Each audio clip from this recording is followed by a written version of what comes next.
Para sa mga Capricorn guys, okay? Capricorn para to sa inyo. Ngayon ay June 2, 2025.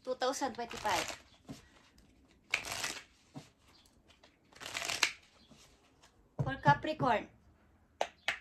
Capricorn para to sa'yo. Nandito ang number 7 at ito ay 10 of Cups guys. Ito ay parang bugkos ng isang flower. An absolute indication of long and happy life. If children are nearby, extraordinary honors and fame. Okay. Ilan sa inyo Capricorn na nandito sa reading ay may mga anak? Kung nasa kalapit mo ang mga anak mo, nasa kasama mo sa buhay, sa bahay, is nagdudulot ito sa iyo ng parang kasiyahan, kaligayahan, at something na tagumpay sa buhay. But siguro ilan sa inyo ay malayo sa mga anak, kaya parang itong flower na to ay lanta, okay? Itong kumpol ng mga flower na to ay nalalanta. Pag meron ka mang masasabing mga anak o pamilya is malayo sila sa inyo, Capricorn, okay? Yan ang inyong message. Unang message is 10 of Cups. Meron kang masayang masasabi na pamilya. May mga anak ka din. Kaya lang, ang ilan sa inyo ay malayo sa inyong mga anak at nangangahulugan to na kayo ay nalulungkot. Ang ilan naman sa inyo ay kasama nyo yung mga anak. Guys, kaya parang extraordinary ito para sa inyo. Ang pagkakaroon ng isang masayang pamilya, buong pamilya. Okay, sa mga Capricorn, message sa inyo at ito ay kasalukuyan ninyong sitwasyon. Okay, kung may papasok dito o sasama na energy galing sa nakaraan is maaaring hindi pa ito tapos sa usapin para sa inyo. Okay, I need 4 messages dito for Capricorn. Kasalukuyan ng sitwasyon, Capricorn, June 2, 2025. Okay. Hangman is here. Now I know. Okay? Ito ay naka-reverse. Now I know. Bakit kaya nag-i-stuck pa ako dito? Kailangan ko nang mag-decide o mag-desisyon. Okay, Capricorn. Unang message ay Ace of Swords. Yeah, katulad sinabi ko. Now I know.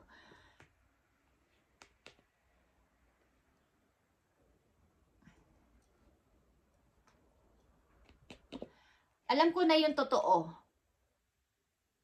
Kailangan ko na magdesisyon. Ngayon na, o ngayong buwan na to, o ngayong taon na to. Kailangan ko na mag-umpisa nang wala nang halong mga emosyon muna. Kailangan ko muna mag-umpisa ng matatag ako, yung hindi ko dadaanin sa ayaw ko nang tumanggap na mga drama ng iba muna this time. Capricorn, okay. At 6 of Pentacles in reverse. Kung dati-dati is kayo ay masyadong hindi naman maluho or mapagbigay. Hindi naman masama din ang mapagbigay. Kaya lang ilan sa inyo ay nasusobrahan na sa pagbibigay at nagkakaroon na ng time na kayo ay nauubusan. Okay? So ito yung naiisip nyo na, ito na siguro yung time na magtipid ako, maging madamot muna. Hindi naman yung totoong madamot kayo. Kaya lang, kailangan ko namang isipin yung sarili ko. Mamaya na kayo. Okay. Andito yung the Sun in reverse, guys. Pati yung inyong kalayaan, yung inyong freedom. Maaring kayo ay mag-isa sa buhay, or single, or matagal ng single, o nahiwalay na is, hindi nyo nabigyan ng focus ang inyong sarili. Pati yung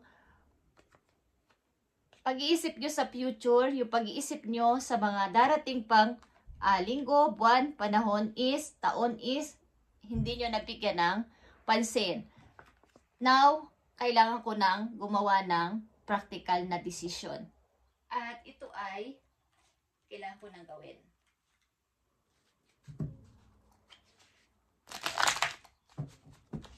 Para sa mga Capricorn, maaring kayo ay malayo. Ang karamihan sa inyo dito ay malayo sa inyong mga anak at yung pagkakataon na yun ay wala. Parang naiisip nyo na kayo ay napapag-iwanan or hindi nyo na kasama ang inyong mga anak ng matagal sapagkat kayo ay sobrang na-focus sa ibang tao, nagkaroon ng maraming time sa trabaho, nagkaroon ng maraming pagbibigay ng energy o ng oras sa ibang tao sa pag-intindi sa kanila.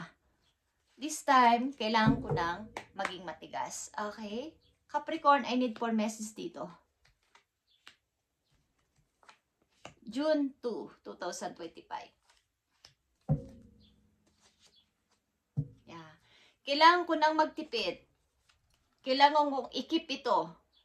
Kung ano man tong natitira na lang sa akin na pera, ipon, kailangan ko munang wag ipamigay. Kahit pa sabihin nilang madamot ako, kahit pa sabihin nilang kuripot ako, kahit pa sabihin nilang masabang ugali ko, kailangan ko munang magtipid this time. Yeah. Temperance. Kailangan kong may baguhin. Kailangan kong may patunayan at kailangan kong magtiyaga, magtiis, magpasensya. Dahil meron akong naiisipan na pangarap. Gusto kong linisin ang sarili ko. Ituwid ang lahat. Yeah, nakikita nyo ang King of Swords. Maging matigas muna sa desisyon. Maging matigas muna sa salita. Simula sa araw na to. Huwag mo na magpadala sa drama ng iba at mga paiyak-iyak ng iba. Okay? At huwag na silang pansinin. Kung ano man ang kanilang hinaing sa akin, mga pag-aabala sa akin, ayaw ko silang pansinin. Bahala sila sa buhay nila. Yeah. Nandito ang 10 of Swords in reverse, guys. Babangon ako dito at sisimulan ko ng mag-desisyon ng tama. This time, kailangan ko nang kumilos. Kailangan ko nang gumawa ng paraan para sa sarili ko. Okay, sa mga Capricorn na nandito sa reading, I feel na kayo ay nagkulang ng maraming oras at panahon sa inyong mga anak dahil sa kabisihan nyo sa trabaho at pag-aalala nyo rin sa ilang sitwasyon ng ibang tao, problema ng ibang tao, pagtulong sa ibang tao. So, this time, gusto nyo na munang maging matigas sa kanila at ayaw nyo na muna silang tama na, hanggang dito na lang, enough na. Yung part ko ay nagawa ko na, so kailangan ko muna itong i-stop at maging matigas muna. Pag sinabi kong hindi, hindi. Okay guys, silipin natin ang inyong career and financial. Capricorn, thank you Spirit. Okay guys, Capricorn, andito ang angelic help. Galing sa inyong mga angels ito guys.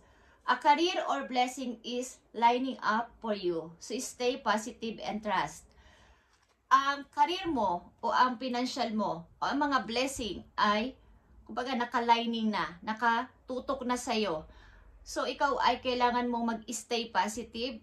Kung ito yung kaisipan mo this time, isipagpatuloy mo to, Capricorn, at mag-trust, okay, maniwala na darating ito. Sapagkat narinig na ng inyong mga anghel sa langit ang inyong panalangin at pagsusumamo. Now is the time to trust the universe, knowing you will be provided for. Mag-trust ka sa iyong sarili at kay universe, okay? Humiling ka na ikaw ay bigyan ng bagong pag-asa at makabangon muli. Pay attention to the signs your angels are sending you right now, okay?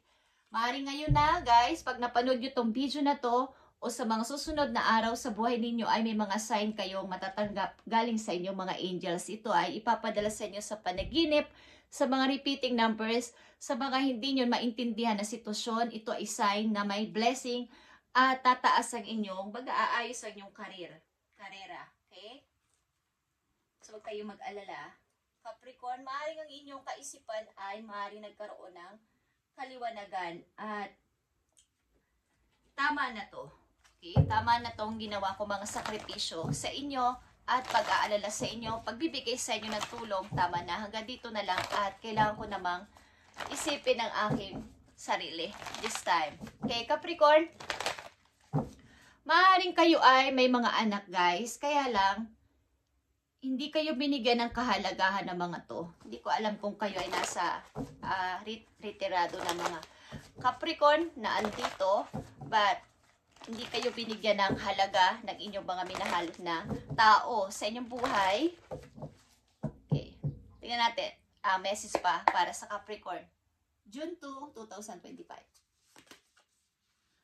Okay. Ipagpatuloy nyo to guys kung kayo ay may mga hilig kung saan. Passion, pleasure ito. Passion and pleasure. Savor your life. Ibig sabihin, ipakita nyo sa mga tao, sa mga sa mundo na kayo ay ito yung inyong talent, ito yung inyong, dito kayo magaling. Huwag kayong mahiya kung marunong kayong sumayaw, kumanta, is i-show nyo yung inyong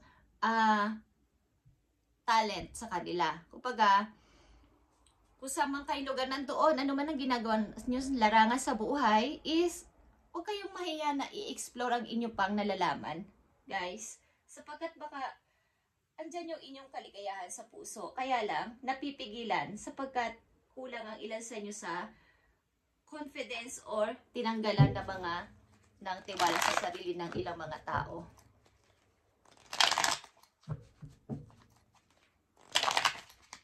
Maaaring kung may makikipagtalo sa inyo sa mga susunod na araw is tigilan ninyo makipagtalo, guys.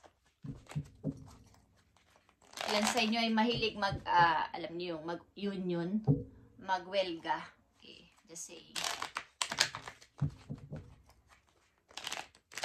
Adapt nyo yung win-win solution o attitude. Kapag may mga kakilala kayo na kayo ay kinakatalo o against sa inyong mga sinasabi, yung attitude nyo na kayo ay kalmado, something peacemaker, is i-apply nyo o i-adapt nyo, guys. Okay? Hindi magiging maayos kapag nakipagtalo kayo sa kanila. Lalo na kung sila ay nasa posasyon. Okay. Message po yung Capricorn, June 2, 2025. Thank you, Spirit. Okay, nandito ang 9 of action is 9 of wands.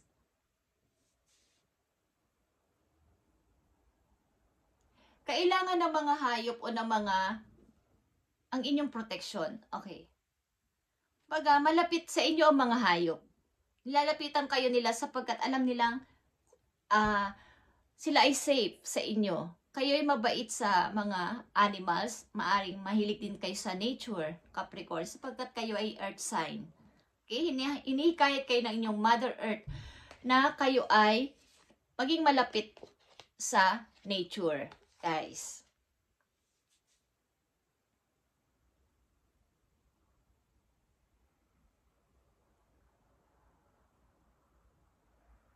Kumbaga, ang mga animals ay lumalapit sa iyo sapagkat nahahatak ng inyong energy. Okay? Ang inyong aura ay strong. Yung energy nyo nakakahatak. Okay? Maaring may mga times na nilalapitan kayo bigla ng ilang tao o ng mga animals nang hindi nyo mawari kung bakit. Ang bait-bait sa inyo, okay? At nag-o-open sila ng problema nila na hindi nyo naman tinatanong. Sapagkat kayo ay malakas ang inyong aura o energy. Okay? Nagliliwanag, guys. Positive recognition is here then, guys. At congratulations, your plans have worked out perfectly. Ikaw naman ngayon ang dapat mag-shine, Capricorn. Yung mga brilliant new idea mo ay iyong, kumbaga, sabihin para may ibang makarinig, may ibang tuklas nito at tulungan ka to improve yun. At magiging pagmumulan to ng iyong pag-unlad, hindi lang sa kaperahan. Sa sarili mo din, mag-grow ka at malalaman mo na meron pala akong ganitong klaseng kaalaman na hindi ko natuklasan dati pa. Dahil busy ako sa kung saan sa ang bagay na wala naman palang katuturan. Okay, Capricorn? At last message sa inyo, guys. Ito ay paalala man sa inyo napakahalaga nito. Okay?